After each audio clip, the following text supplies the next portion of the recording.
Okay. Okay, hi guys. So welcome to this trial class for this Friday session. I didn't give it a name. You will know the name of this group class maybe at the end of the session today, and probably you can also guess it as I go through the material. So I want to tell you what motivated me to do this camp, right? To do this class, and also why the level is above 1650 lichess. So I put the level to be above 1650 lichess. It's because okay, a lot of things that I'm going to explain to you all in the course of this lesson, you will be able to understand it. Okay, like the move here, the best move here, none of you got it correct. Okay, all of you got it wrong. And the move is actually really hard. Okay, the player playing white here is a very, very strong player, really strong. But he also made the wrong move here. In fact, Sophia, he made your move. Okay, in the game, the white player here played queen c5, your move. Okay, and then later on he played c4. All right, very logical. So the thing about this position is that you'll be able to understand the move, but it's very hard to find. So this is one of the things about chess that is very paradoxical. And the thing is that some of the moves, when you see the answer, you're like, oh, so easy. Oh, looks so simple. Okay, this is something to do with how our mind works, how the human brain works. When we see something, we cannot really unsee it. So when we see something that is like, oh, this is an obvious answer, then we find reasons to justify the answer. However, in a game, when we are thinking on our own, when there's time pressure, when we are feeling nervous, when we are trying to figure out things on our own, that is difficult to find moves. So the understanding part is actually, I don't think it's so difficult when you hear me explain it. At least I hope not. But to find it is difficult. And the reason I put this as above 1650, I honestly think that it could be higher level, is because most of the moves here, most of the really deep things here, which is very useful for classical chess, you won't really find it very useful in 1, 2, 1, 3, 1, 4 level. It's going to be very useful as you get to a higher level. All right, so I'll tell you the motivation for this class. So I started playing chess again in 2017. Okay, so I stopped for a few years when I was in university.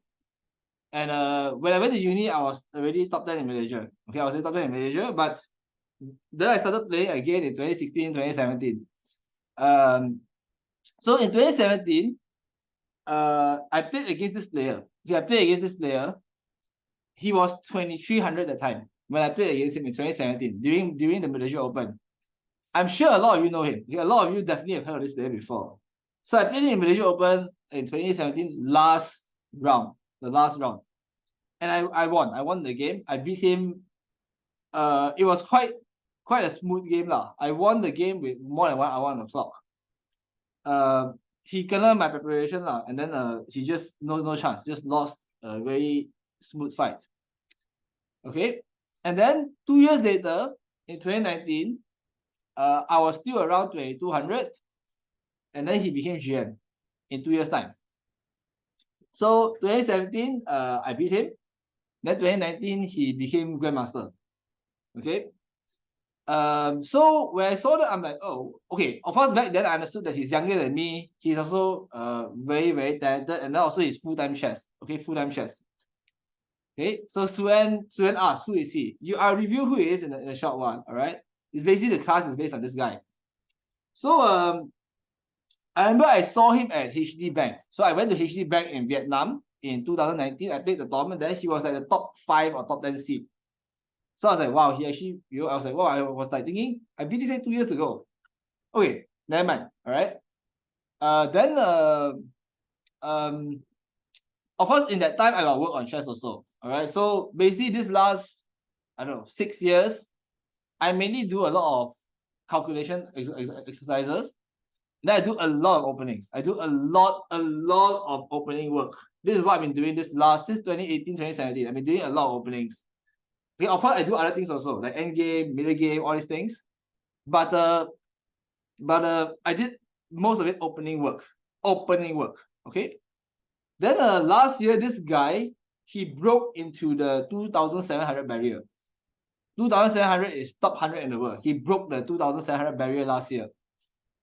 Okay, he was I think the third or fourth or second youngest player to do it. No, Firosha is the youngest to break 2,700, I think. I'm not looking at Firosha's games, okay? I didn't beat Firosha. All right. So but good guess, Ken, good guess. So he broke 2,700 last year. And I was like, wow, what happened? And then I read about his coach. He has a coach. His coach from 2017 until now is the same coach. He has the same coach. This is also why I tell my students or tell my friends, students, or people, don't change your coach. Yeah, hang on, got it. Don't change your coach. Don't change your coach. Keep the same coach.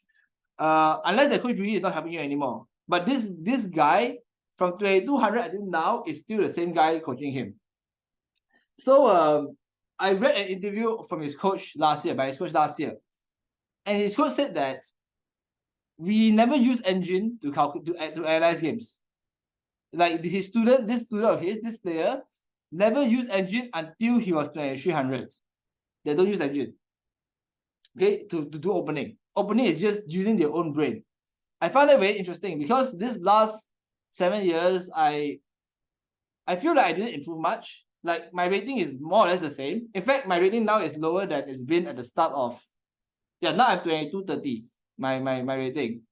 My peak rating, my peak live rating was 2,350 live.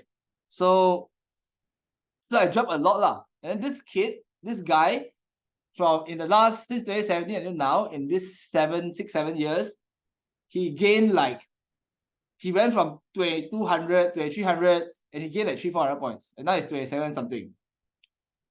Okay, and so I was wondering what he did in that period. I'm trying to figure out clues. Of course, he's not going to tell you, oh, I did this. At their level, they want to keep it secret. You know, we don't want to show what we learn and stuff. But then what I realized in this, if you want to become very strong, you are going to lose a lot of games. Okay, you're going to lose a lot of games. A lot of the top 10 in Malaysia, myself included, we have lost 100 points many times. So one of them, I tell you, so our latest IM, who knows who is the latest Malaysian international master in Malaysia? Who's the latest one? Who's the newest international master in Malaysia? Anybody know? So Kengwan knows. Anybody knows who's the latest international master? No, Yolitian is the, yeah, Kerry Mohan, correct? That's the guy also. Yeah, so Yolitian was the, I think, 6th or 7th IM of Malaysia. We had a 9th one last year. Yeah, we have 9 IMs now. I think 9 or 10, but 9. So the latest one was Rohan Navaratnam. Okay, he became international master last year in October. Okay, this guy, Rohan, he dropped 200 points 2 times in his life. FIDE rating.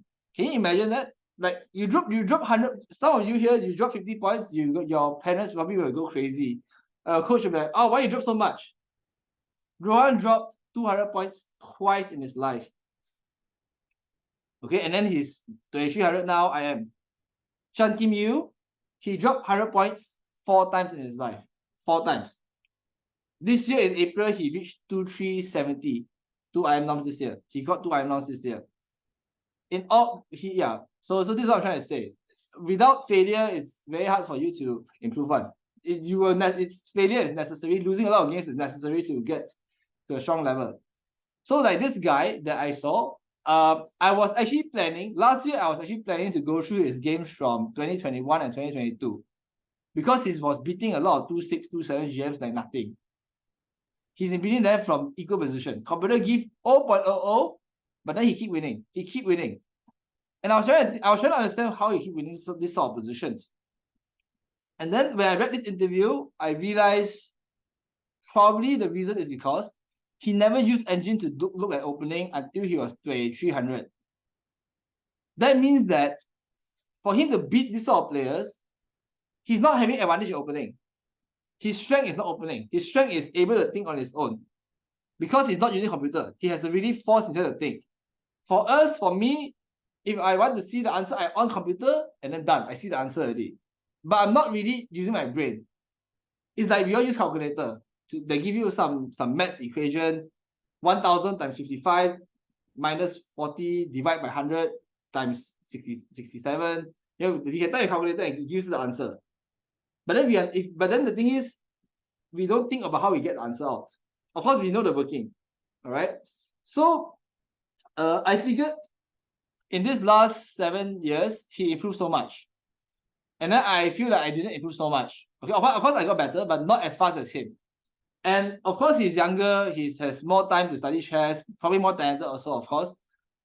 But that doesn't mean that what he does, I cannot do, or we cannot do. So this series of classes, I decided to go through his games from 2016, 2017, 2018, 2019. So what are the things he learned? What are the things he learned and went through in his losses from 2016, 2017, 2018? Then finally 2019 becomes GM. Because like I said just now, when you learn something, you improve. When you learn something, especially from your losses, from the games you lose, you learn a lot. And from those games, what do you learn that allows you to play better in future? So what I'm trying to do, and this was a project that I wanted to do for a few months already, but I was playing a lot of tournaments and I didn't have a chance. But then this year, I'm not playing any more tournaments. So I got this next 4 or 5 months kind of free. So I decided that I want to look at his games, try and figure out what he learned from these games. And this is one of his games. He was right here. Okay, he also didn't play the best move. All right, he also didn't play the best move. And I wanted to figure out how does he play this sort of equal positions, 0.00 positions. Of course, not every position you're going to get is 0.00, but most of them will be. I want to try to find these ideas, these sort of concepts that can help a stronger player play better and play like him. If I find 1 or 2 things that I can use from his games, I already probably improve a lot, improve my level already. Okay, and this player, he just got knocked out of the World Cup, I think 2-3 days ago. Okay, he is also the new Indian #1, and he's currently world #7. So I think some of you may be able to guess him now. Yes, Karim Mohan, correct. That's the guy. All right. So before I start, I want to show you the interview that I read about the interview his coach gave last year. So this is it. Okay, I don't know if you can see it. All right. Yeah. So this was the one of the this is an article that it's an article lah. Okay, I'm going to copy the article and paste it in the chat for those of you who want it. All right. I'm going to paste it now. Okay. So this was an interview done by the player's coach. Okay, the player is Gukesh, Gukesh. All right, I think he's the second youngest GM in the world. Or is this second youngest GM in the world? So his coach was doing this interview. Okay, so it's a long interview now, right? He's talking about all his achievements, how he met Gukesh. All right, then saying that don't use engine. For example, I don't know where it is actually. It's somewhere here lah. Okay, I didn't read the whole thing. I mean, I didn't read the whole thing before this class, but I read this last year a few times. Okay. Yeah. Okay, so you see here, Google didn't use an engine to help him prepare until he reached 2550. Yeah. I told him that this is an idea he can pursue, and he's the only one who pursued my recommendation. Okay. So he didn't use engine to prepare until 2550. So that means his level of thinking is very deep. So one of the things that interested me was actually this position. So Prasanna, Vishnu Prasanna, who is Gukesh's coach, he mentioned that when Gukesh was young, he gave him this position. Okay, so the question was, what made you feel that Gukesh was a special talent? What made you feel that wow, this guy can actually go far? And then he mentioned that this position here, most people here will try to attack, maybe F5, maybe G5, maybe H5, maybe A4, or maybe they go like knight E4 and sacrifice the pawn, or maybe Queen G5. They try to play aggressive. Most players try to do this, especially when they're young. But here, Gukesh actually, for him, he was very naturally attracted to Rook C8 here. Rook F8. This is what Smyslov played, one of the former world champions, and then he won this game. Okay, I'll show you the game. It's not very important and stuff. And then Rook E7, Q here, like this, and then King G7, H5, G5, and one like this. Okay. So, but what really made him realize how strong Gukesh could be was that he actually found Rook F8 quite natural. For him, this is a natural move. It's not the best move. It's not the only move. It's just a move that does something or does nothing. So there's one thing that is very interesting about Gukesh and his coach. There's one thing that they said that I read last year, which was and this is a statement that I think Vishnu Prasanna said. It is very difficult. Okay, it is very difficult not to make your position worse in the long run. I'll repeat that again. Okay, I'll repeat that again. It is very difficult not to make your position worse in the long run. The more moves you make, the more likely it is that you'll make a slight inaccuracy and position become worse. So this move here actually just maintains the position. It does nothing, but the nothing is it doesn't make my position worse. It gives white a chance to make the position worse. Carlsen is really good at this. Carlsen at his peak, maybe like the last, from like maybe 2011 to 2016, he was very good at this. Just playing non-stop, not committing anything, and then just the opponent just suicide and kill themselves. All right, so this sort of do nothing moves that seems to do nothing, but actually just passing the move and not destroying your position, not making your position worse. So this of course is a very high level concept. It's a really high level concept. I'm going to show you one example from my games. Okay, before I go to Gukesh's game, I want to give you one example from my own games of how I applied this concept of just doing nothing, of making a move that seems like doing nothing but doesn't make a position worse. Okay, and this game I played it last year.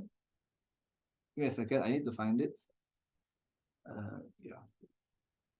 Okay, yes. Okay, I think Kengwan, you have seen this game for sure, but I just wanted to show you this game. Okay. So give me a sec. I will go to the position. Okay. All right. Let me share my screen now. All right. This is the position. Okay.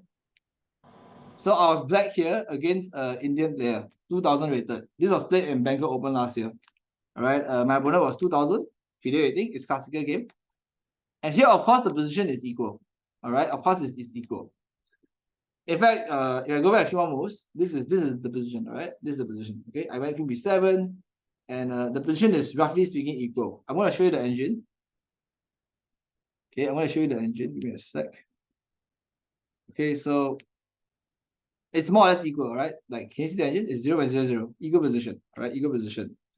So here, he played this, I took, and we took, and we got this position, all right? Okay, so I'm going to make many moves here.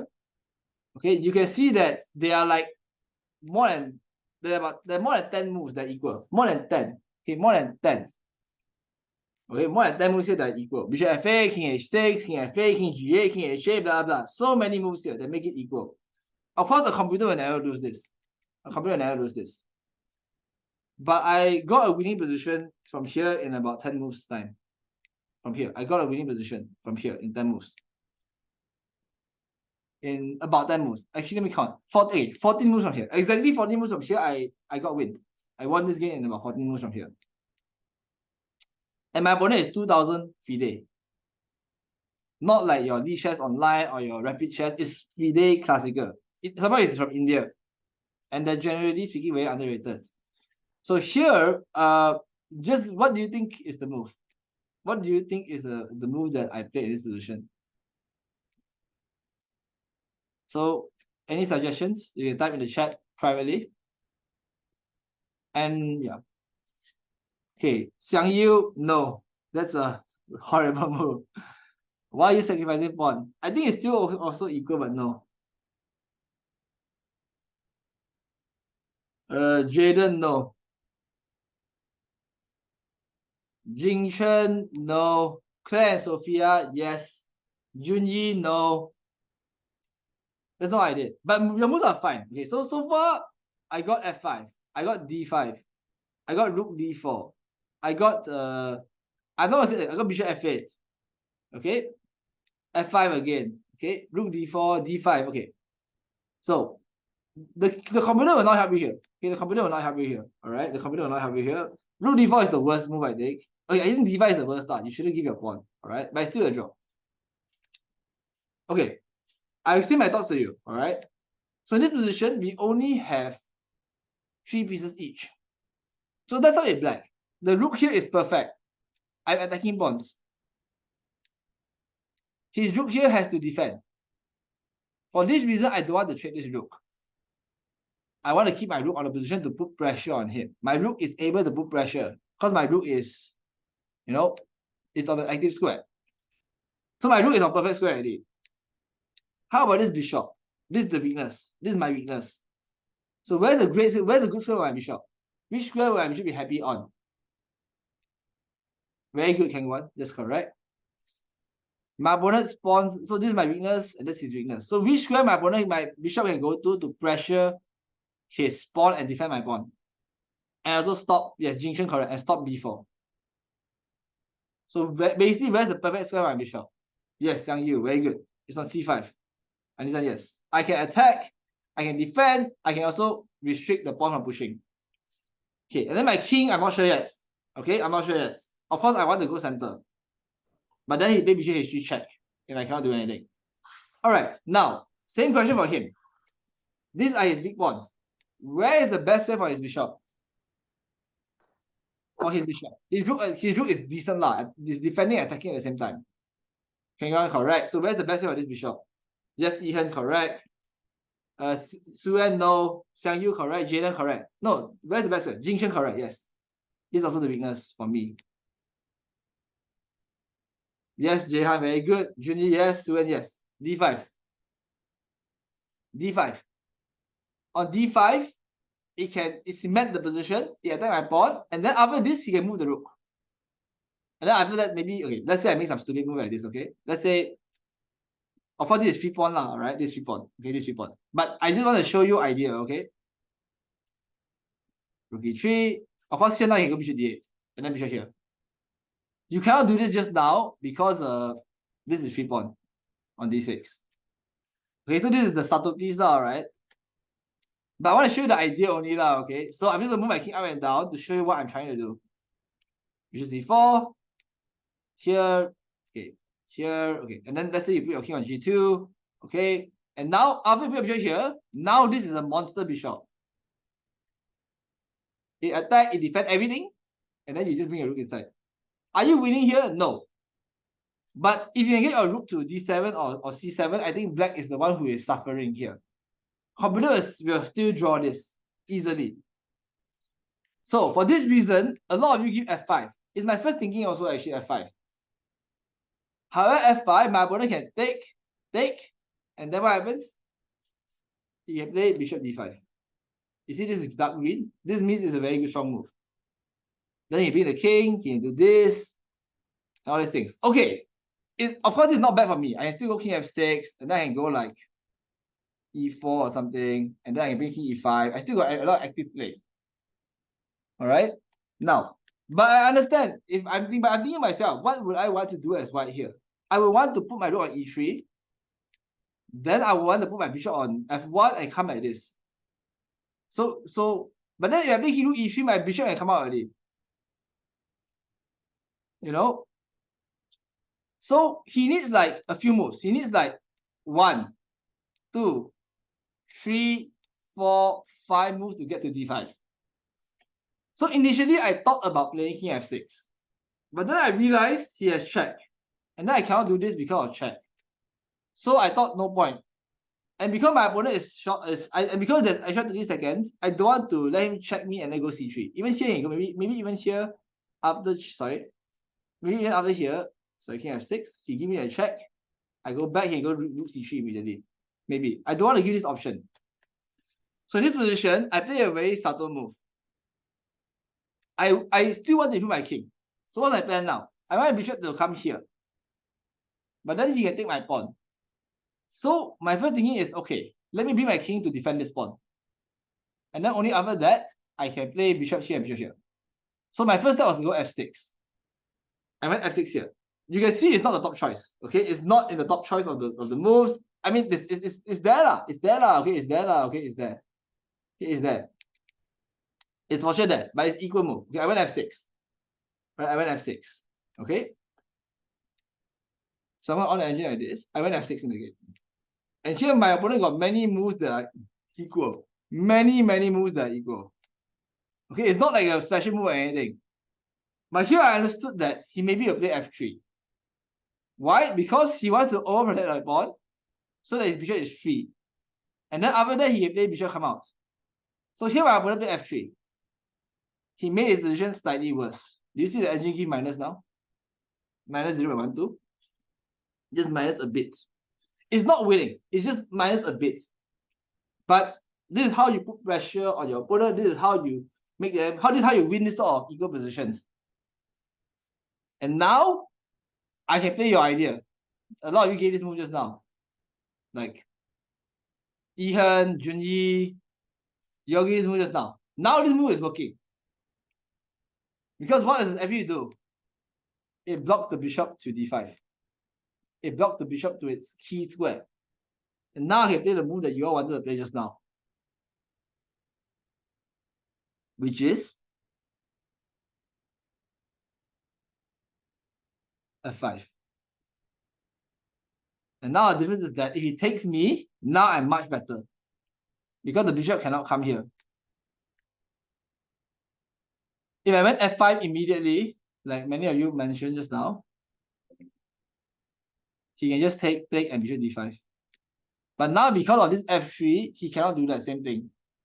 So this f6 move was just a way to make a move and say to white, what will you do here? And my opponent made this slight accuracy, and now I went f5. And he made, okay, it's only a slight disadvantage.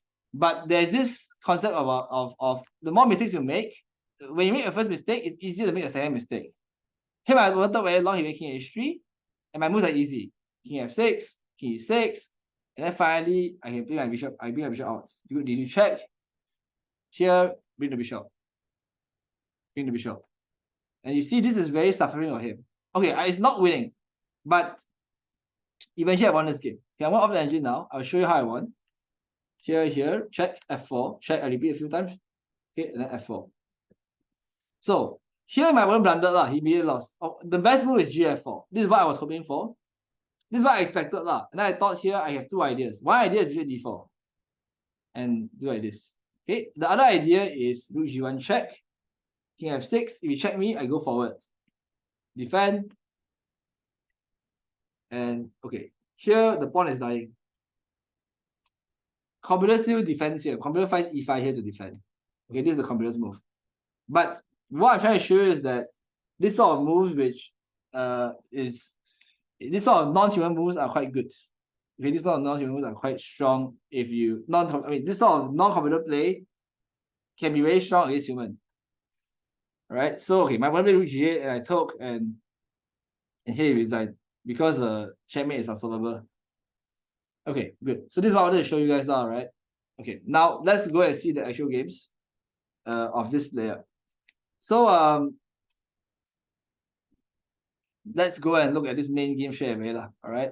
So let me check that. Let me open the notation. Okay. Okay, so let me just open this portion of the screen. Okay, so this game was played in 2017 April. All right, I'm not going to show you from 2016 first. I'm going to show you from I think this is one of the nice examples. So this is the one I want to show you. All right, Gukesh against Jamie Santos Latasa, Spanish GM. Okay, so e4, e5. Then f3 next c6, d4 take, bishop c5. This is line. Then f6, bishop g5, h6, bishop h4, d6, bishop d3. Okay, castling, g5, h5. So black tries to attack. h3 here, g4. All right, so when your opponent attacks your side, you must break in the center. So e5 was the best move. He played it. g3. Takes. Looks very scary, right? Looks very scary for white. This spin. So king h1 takes. Okay, and here Gukesh made a mistake. All right. So in this position, let me explain one thing to you all. Whose king is safer? Let me ask this question first. Whose king is safer here? Okay, Yankee says white. Junior says white. Yeah, of course, white king is safer. Yes. Okay. The only way he can checkmate you is somehow put the rook here put the queen here, and mate. But then you can just play bishop e4 or bishop e2 and bishop f3. Very safe already. His king is still in the center. You are a pawn down, but this is the extra pawn, which will die in the endgame. So this position, what should white do? He should just slowly build up first. So the best move here is queen d2 with advantage. Sorry, God, it's queen d2. Okay, with advantage in the game. Queen d2. All right, then d5. Let's say d5, f4, and rook a1, and white is much better here. And then only knight a4 to kill this bishop. Yes, you remove his strong bishop, and this is better for white. I understand why he did this. Okay, because this game, if you see this game, it was played in April, 5th April 2017, 5th April. This is the date. This date is actual date of the tournament. And there's one game he played a few weeks earlier. I think this is the game. Yes, I think this is the game. Yeah, this is the game. Okay, so this is another game he played. And I'm going to show you the dates also now. Okay, he played this game on what? 25th March. So about 25th March and 5th April. So that's about less than 2 weeks away. So in this game, I'm not going to show you the whole game. I want you to see this next time. Okay, but in this game over here, it's also from a Scotch. In this game, he should have been at a4. This was the computer's top choice in this position. So I think what he learned was, oh, maybe I should go knight a4 earlier.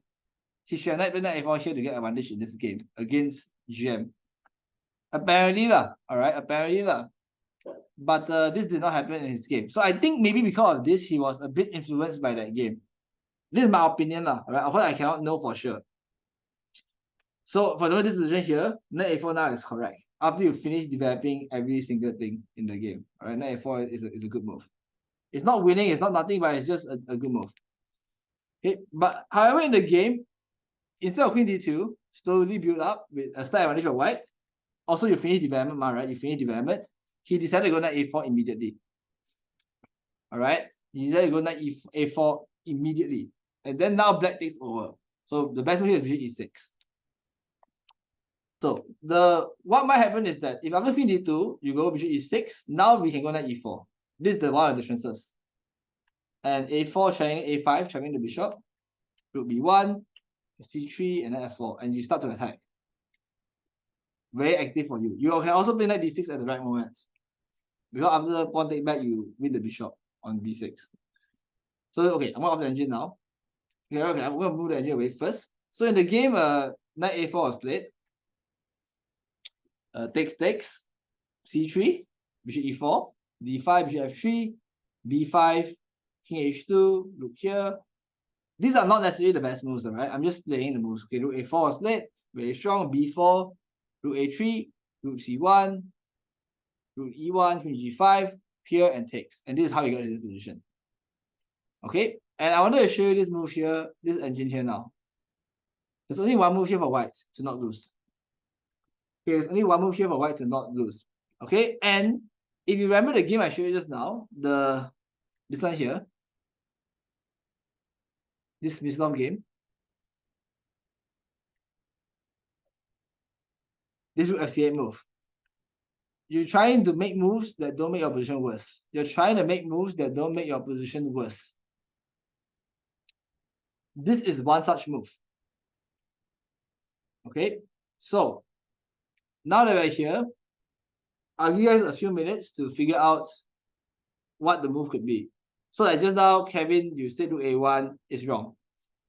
Okay, so I'll give you guys a few minutes to find a better move or to give another solution. And then I'll explain to you my understanding of this position. Okay, I'll try to explain my understanding of this position. Jaden wrong.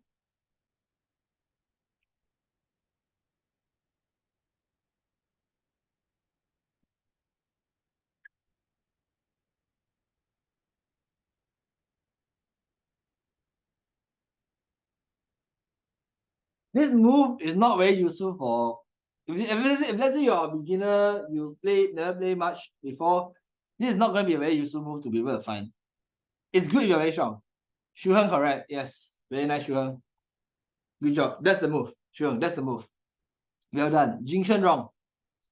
Jaden, very good. Correct. Jaden. Well done, Jaden. Well done. Claire Sophia, good job. Correct. I think Claire and Sophia are the lowest rated here. But well done. You found a move better than Gukesh. Yank it wrong.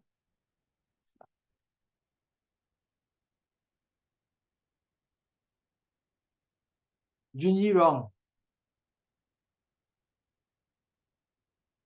Xuan correct. Very good, Xuan. Well done. It's a do nothing move, yeah? I mean, it's a do nothing move, but doesn't make your position worse.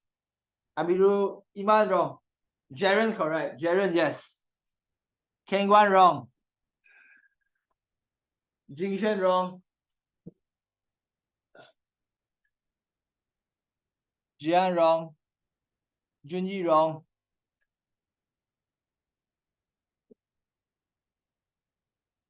Iman wrong. Okay. Let me explain to you this position, okay? So I'll show you the game first. I'll show you the game first. In the game, okay, so before I show you the game, let's evaluate this position, okay? Okay, now, Chi wrong, all right? Okay, let's evaluate this position a little bit, okay? So here, what's the first thing you notice, guys? Do you notice that black is a pawn up?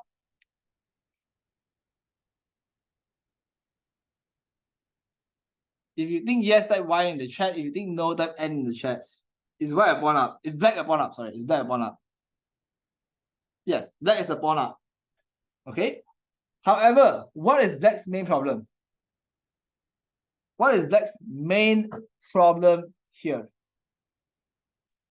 Not really. Wait, yes, correct, Kevin. Yes, exactly. Ian correct the move. The king. Right? And yeah, and double isolated pawns, right? But he's pawn up. All right, he's pawn up. But the main problem is his king.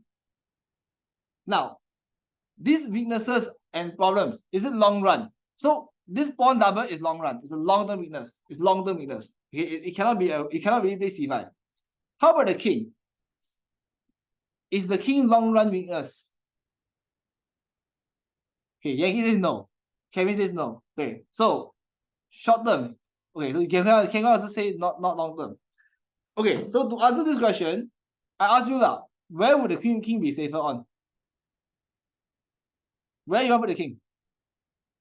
Where's the safe space? Here? Okay, Kevin says b7. Yeah, okay, b7. Yeah, looks safe. Yeah, but now, Kevin, you say rook a1 just now, right? If the king comes here, is your rook a1 stronger?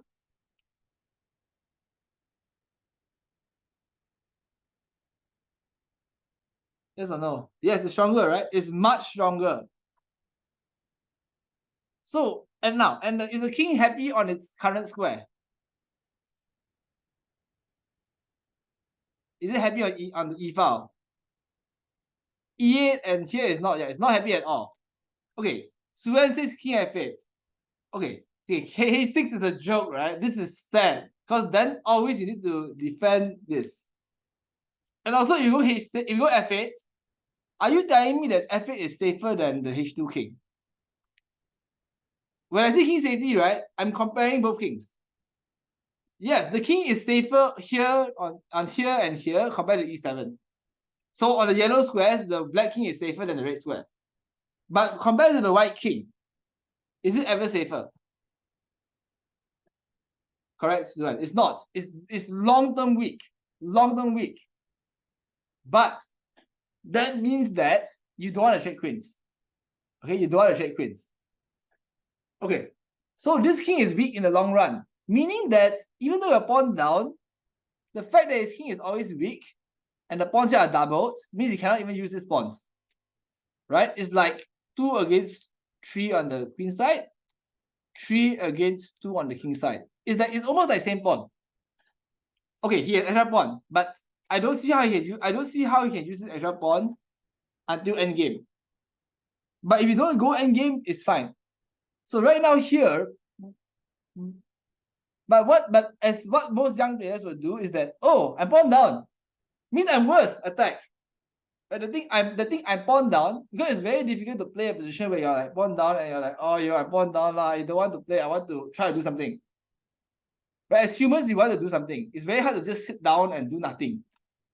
Right? It's very difficult to do that. So here, Gukesh actually go for attack straight away. Queen c5. Okay, he helped the king go d7 to b7 or whatever, and then c4. He break. This is what Claire and Sophia said just now. And now, check. The black queen check, and then also can come back in time. Take and b5. And here, the only way to defend is queen d6. Now, this is dangerous with the king on b7 also, right? Imagine rook a1 and then the king on b7. Dangerous also. So this king is always weak. But here he has queen d6 and okay. He won the pawn, but the c5, the c pawn is too fast. And black won the endgame. Because now the black king is better than the white king. Endgame king activity. So training the queens was a very bad idea for white. But he didn't have a chance. And also allowing queen f4 check. So your king actually better at h1, which is not even mentioned king h1. King h1 is not bad actually. It's the third best move. Okay, but right now, right, let's ask this question. If it's black's turn, under the king d7, he just went to a2. What does he want to do? What's the idea of rook a2? This is a very active piece, right? He wants to play either rook d2. Sorry, rook d2 is one of the ideas he wants to play. So if Kevin, you go rook a1, rook d2 is very annoying for you.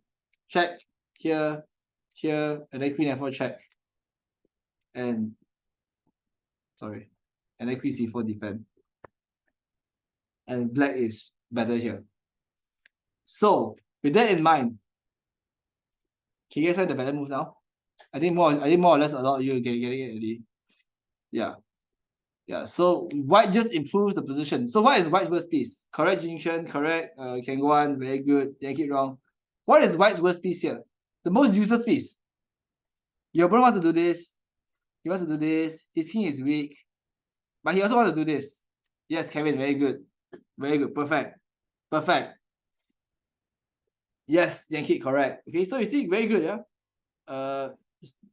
Correct, Ihan, that's correct, yes. So you see, more of you getting an answer already.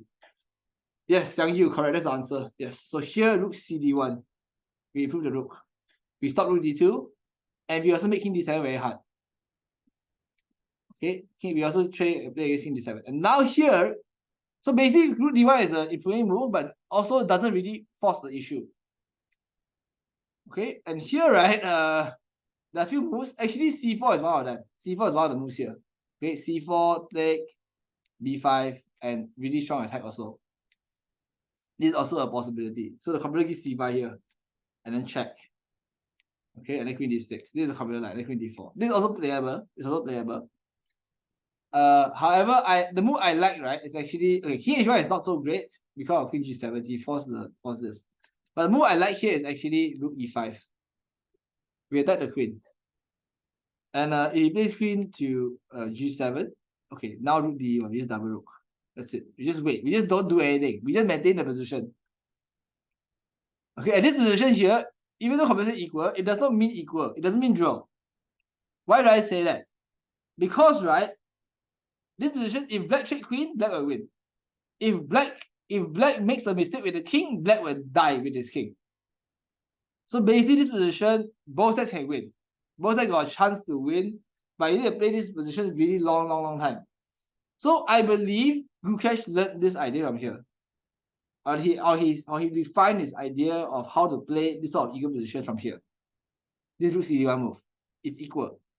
And it's his game. It's his game. I mean, he is white here.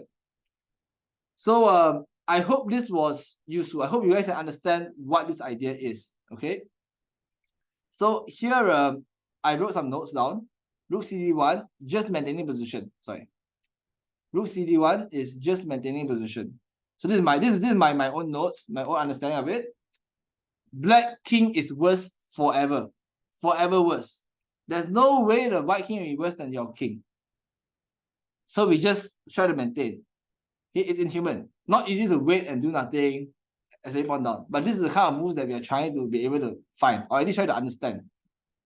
If you're able to understand moves like this, you can go very far. All right, like it's the kind of moves that brings this guy to top 10 in the world, yeah. And also it's from his game.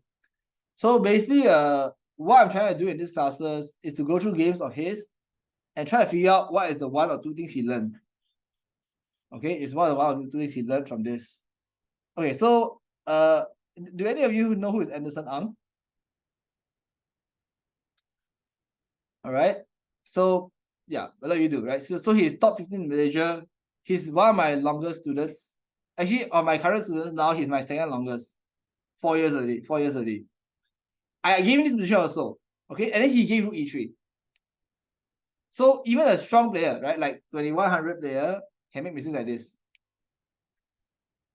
And I think this is where it gets interesting. This is how you outplay opponents in equal positions. So rook e3. He went rook e3 and then died to rook f2.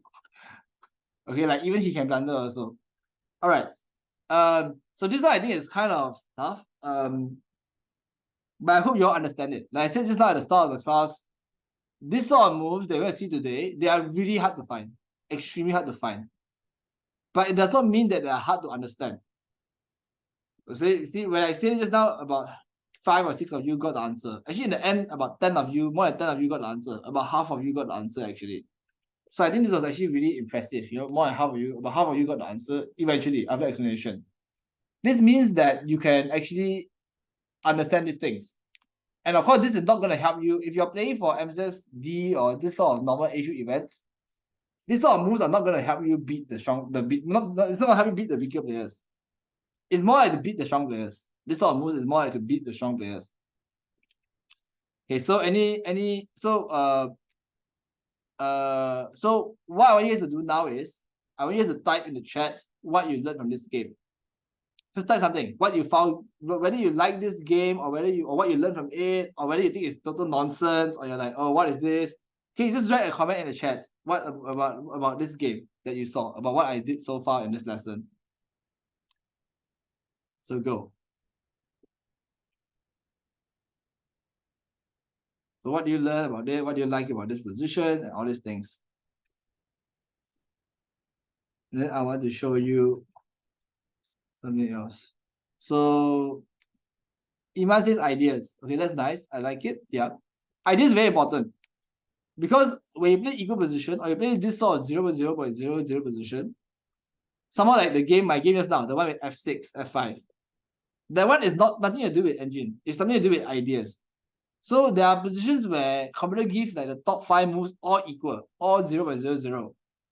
So those positions that are so-called holding, you want to be able to have your own thinking and to play the position that way. So everybody has your own thinking one. All right.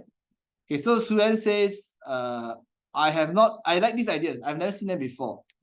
Okay, then Kewa says, prevent opponent's idea, rook d2, queen d2, and improve first piece. Yes, very nice. Okay, I want to give you one more position also from his games. All right, so of course these are all from his games. So mostly the games I want to show you is from Gukesh's games. The game I want to show you is, give me a second to find it. All right, this one I saw a few days ago or so. I believe this is the one. Okay, this is the one. All right, this is the one. Yes. Okay. One more message. So Jehan says, learn that the way human brain works is the reasoning why it feels so weird playing against the bots. yeah. So Jehan says, learn that the way human brain works is the reason why it feels so weird playing against a computer. Yeah, we cannot play against computers. It's just really weird. Human plays much differently. Human want to do things. Computer can do nothing. It can just sit there and do nothing. All right, this game was played in Abu Dhabi. So the game you saw just now was in April 5th, okay, 2017. Okay, this game was played on 15 August 2017. So 4 months later. So Gukesh is black. His opponent is 25-19. Okay. So this game was knight f3, d5, g2, d5. All right. So just for your information, I saw he played this position 3 or 4 times. I have one game here also against a GM from Olympiad, online Olympiad. I drew the game lah. No, I drew the game, I think. Not sure. And I remember I was better in the position. But okay, so I saw Gukesh play this 2-3 times during this period of 2017. So maybe my next tournament tomorrow Rapid, I'm playing a Rapid tournament. I think Kevin is also playing. So I might try this opening if I get a chance. All right. So castling e6, d3, bishop e7, e4. Interesting move. So takes 92, best move, queen c8. To defend the bishop because I cannot take now because my bishop dies. So queen c8, knight e4, knight e7, a4, knight e4, b4, b3. Okay, here. This one I think was very important. This one I think is the really nice position. The best move and the second best move, there's almost no difference. The computer gives it as like almost nothing. Okay? Almost nothing. But I believe that the principles that you can learn here can be quite useful to your game. All right, so I'll give you 3 choices. Okay, bishop e7, sorry, bishop d6, bishop c5. That's it. Okay, which of these moves you'll choose? That's it. Okay, so Junji said play stable, try to improve position and wait for opponent to go wrong. Yeah, that's nice. Okay, so Claire and Sophia, one said bishop e7, one said bishop c5. Okay, Jaden, okay.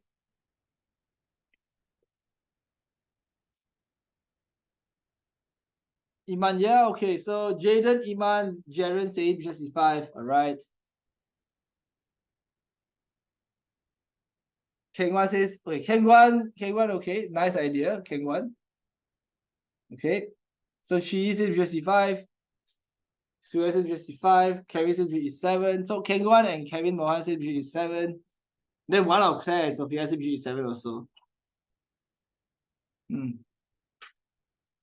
Jaden bishop e7, okay. All right. I'm gonna flip the board. Okay. So your opponent went b3. What's his next logical move? So for black, it's going to bring up the bishop and then castles. Okay. So what is white's next logical move? After b3. Yeah, bishop b2 to pressure this pawn. Then later on, queen g4 to pressure this pawn. So it looks like, and then later on, okay, let's say you play some stupid moves. Okay, of course this is dumb, all right? It's dumb, okay? But I just want to show you what the point is. Oh God, sorry. Okay. And then here knight d2, knight c4, and then rook d1, and I think white is much better here for sure. This is white's idea. Okay, this is what he wants to do with his pieces. Okay, or maybe knight to d2, f3, g5. Okay, and imagine that your king is castled. Okay, so basically this attack can be quite dangerous against you. So yes, let me just delete this, okay? Yeah. All right. So basically, this is mainly white's next 2 moves. It's kind of obvious. So if you go bishop d6 or bishop e7 or whatever it is, you need to make sure you know what to do against bishop b2 or queen g4. All right. This is the point of this, the point or the idea of this.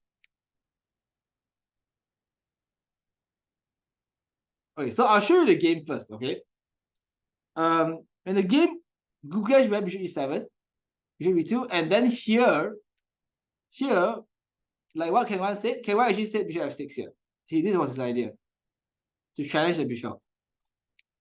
So basically so basically here I think black was afraid of white's attack.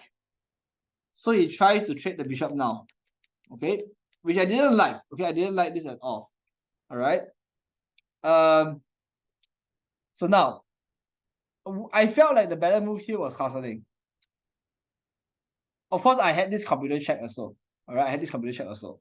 But what I understand from bishop f6 is that black is a bit scared of the attack, of the potential attack that white can generate against his king side. Okay, because this is all coming. So he's like, okay, if my opponent attacking my king, trading pieces is a good idea. Less pieces on the board, harder for my opponent to attack me, harder for my opponent to pressure me and stuff. So here I think he made a practical choice, trying to trade the pieces, which is not bad lah. However, when I see Gukesh nowadays, when you see Gukesh play nowadays, right, he's fearless. He goes for win one. I remember there was one tournament during MCO, he was playing against Carlson. Okay, Carlson repeat moves. Carlson repeat moves to basically a draw offer lah. And Gukesh is like, no, he go for the win against Carlson. So I think looking at this game here, looking at this position here, I realized that maybe this is where he started to change his thinking a bit. So bishop e7, bishop b2, he went bishop f6. Okay, so I'm gonna read my notes here. Okay, so bishop f6 shows that he's being afraid of the bishop. So he's initiating a trade immediately. He immediately said, I want to tukar this bishop. I want to exchange. I want to trade. It's a good move because it's green. It's a good move. I want to trade. I'm scared. I want to trade. Okay. He immediately said, I want to tukar the bishop. Okay. So, and this is where the second concept I want to teach today, which I realized from this game. All right. You want to think about the potential of your pieces. So when you're trading a piece, when you're offering an exchange, or when you're considering to trade two pieces, you want to consider the potential of the piece. Not how good is it now, not how good it was yesterday, not how good it was a few minutes ago, but how good it can be. Like how good it can be, like in the long run. So your question is, what is the potential of my bishop here? Can it be better than his bishop in the long run, and how? This is one question you can ask. Okay, you understand this in a while, all right? Just remember this: potential of pieces. When you're thinking about trading pieces, consider the potential of the piece. All right, now here, so when I say potential ability of your piece, so you saw my game just now, the one from Bangkok Open, this one here. The computer said that this position was equal. Let me find the position again. Around here, yeah. Computer said this is equal, yeah. But if we talk about potential of piece, my piece has great potential here. It can attack, it can defend.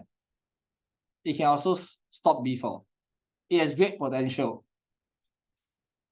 Of course, his piece has the same potential to reach d5, which is why I stopped him. All right. So, coming back to this game, the computer's best move, or at least what I think is a nice move, is around the same, right? I like bishop c5 after seeing what the computer says. Okay, after seeing both lines. Okay, bishop e7 is the safer move. Bishop e7 is the safer move because you go bishop f6 and you trade pieces, and his attack is not as strong. So here let's say bishop b2. Okay. Yeah. So of course bishop b2 3 even looks dangerous. Okay.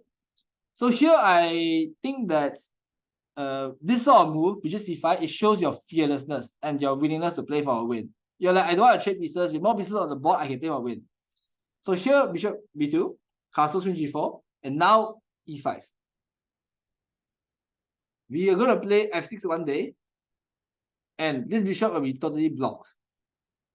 And our bishop, is it great?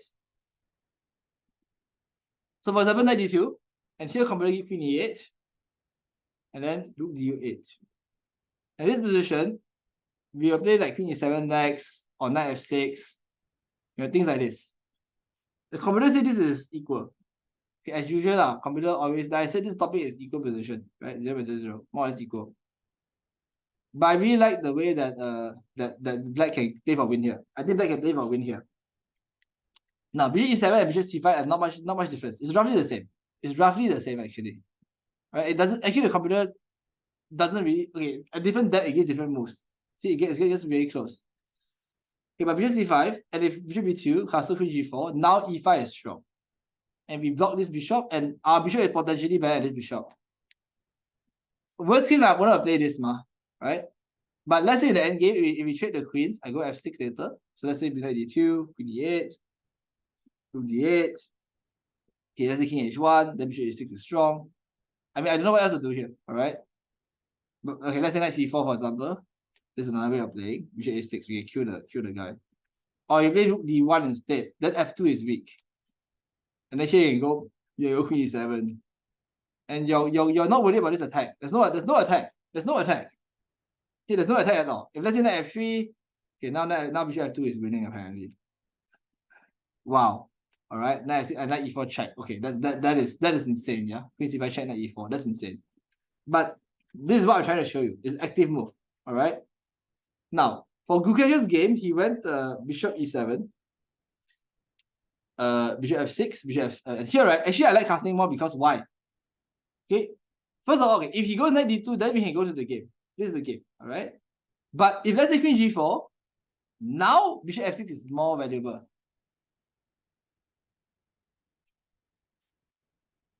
Because after take, you get tempo.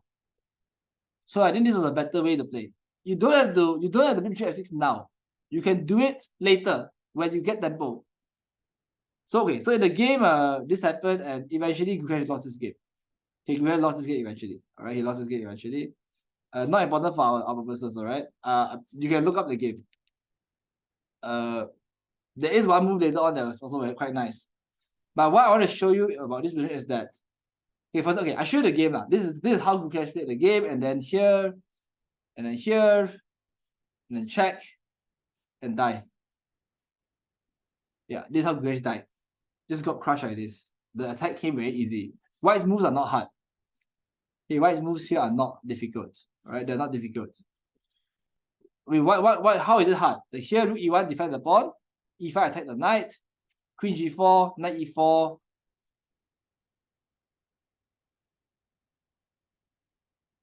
Everything can go kingside. Every white piece can go kingside. Almost every white piece. Whereas all of black pieces are on the queen side. Computers still say this is only slightly better for whites. But I think in a practical game, the game where you're fighting, I would hate to be black here. Whereas, if you play this bishop c5, and your opponent goes for this bishop b2, castle, queen g4, e5, I think this position, black is the one who can try for a win. So back to what I mentioned here, bishop c5. Okay, I'm going to read what I wrote here. Okay, from here, maybe Gukesh learned the importance of trying to be active. This is his game from 6 years ago. Bishop e7 is the safer move. As bishop b2 and queen g4 looks very dangerous for your king. But here, I think it is important to try to fight for everything. Try to fight for everything. Don't give your opponent any inch. Don't give him any like way to get something. Even a tiny thing. Don't play like a chicken. Moves like bishop c5 that show fearlessness and the will to play for a win. And these are things that are very famous in Gukesh now. Gukesh is very famous now to try to win every game one. He's very famous on it now. Okay, so try to make the active moves work. Also here, bishop e7 and bishop c5. Bishop c7, okay, I tell you right now, bishop e7 is the move I make in this game. I'll make it without thinking. It's also bishop e7 is also the first move I think about. But here, bishop c5 is a more active move. Right? It's not easy to defend f2. Just like the bishop just now. So basically, my point here is that try to make the active move work. If you see two options, one is more passive and one is more active, you try to make the active move work. The computer will probably give it as around the same, but you try to make the active move work. And this is what I want to say in this class. All right, so from this game, or from this whatever, this position that we just saw, what do you like about this position? What do you learn from it? What do you think was interesting about this game? So type in the chat, and then we'll more or less finish this class.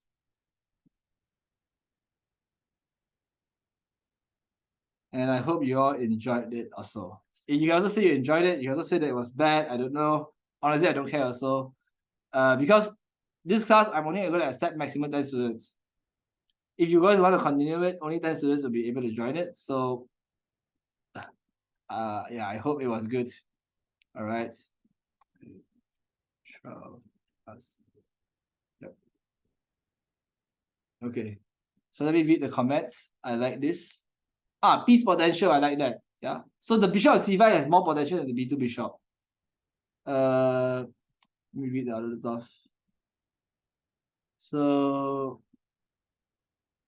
it's hard to drag without a mouse. I learned the importance of shifting mindsets. That's what Adina said. Very nice. I like this. I like this actually. I learned the importance of shifting mindset. That's a good one. Right? Shifting mindset. Whether you play for safe or play for win. Compare potential of pieces. Try to find a win. That's what Kevin said. Kevin say learn to be active, as even though it is almost the same evaluation, it probably put more pressure on opponent. Yes, exactly. 0-0 is very hard to win. Computer in 0.00, computer will draw. But in a human game, we can win because we can put pressure. Very nice. Piece potential. Yes, it was very interesting. Go all in attack. Don't be scared. Okay, thank you. Okay, that's nice. All right. So I think that's it, guys. I hope you all enjoyed the session. If you all would like to continue the classes, you let me know. Just message me. Since there's plenty of you here, so actually, if somehow a lot of people want to join, I might do 2 classes separate. Yeah, I might do that. I'm not sure yet, but that's one thing I can consider doing. All right. So, and if you all decide not to join, I hope you at least take away something from this. And I think that's it for now. Thank you, guys. Goodbye and good night. Enjoy your dinner. You guys. Thank you. Bye. Goodbye.